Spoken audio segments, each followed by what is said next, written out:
create margin in your marriage, it takes two things: intentionality and consistency. I want margin in my marriage. I also know it doesn't just happen on its own. I have to be aware of the opportunities that are in front of me every day. I have to choose or be intentional about seizing those opportunities. Then I have to do the same thing tomorrow and the next day and all the days after. The more I do it, the more natural it becomes, and I find myself seeing more opportunities than I ever thought possible. What are the benefits of margin? Well, when we create margin in our marriages, we soon see that it reduces stress and conflict. It puts a positive spin on your relationship. It draws you closer together. The more we create margin, the better our marriage. But remember this: often we take a step forward in our marriage and then we don't continue to follow through.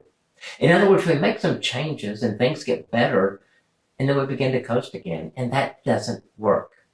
Creating margin in your marriage is not a one-time event. It's a lifestyle. It's breaking negative cycles and patterns. It's building an awesome marriage filled with lots of grace for each other. The ideal way to create margin in your marriage is for both of you to commit to do this. Approach it as a team. This will be a win for your marriage. And once you're committed, pray. Pray that God will help you create margin. Now you're ready to sit down together and identify what is keeping you from creating margin in your marriage.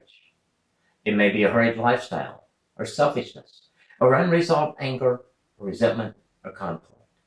Talk about the part each of you would play in working on those. Be specific. Once you've identified these, invite God to help you. Then begin. If you get stuck, a visit to a Christian counselor may be what you need to get going together on the right track. For most of us, this will be a process. You may be changing patterns that have dominated your marriage for a long time, so don't give up. Creating margin will change your marriage. Your first step is deciding together to create margin in your marriage. Today is a perfect time to take that step. Don't put it off. Is there any reason you can't have that conversation today?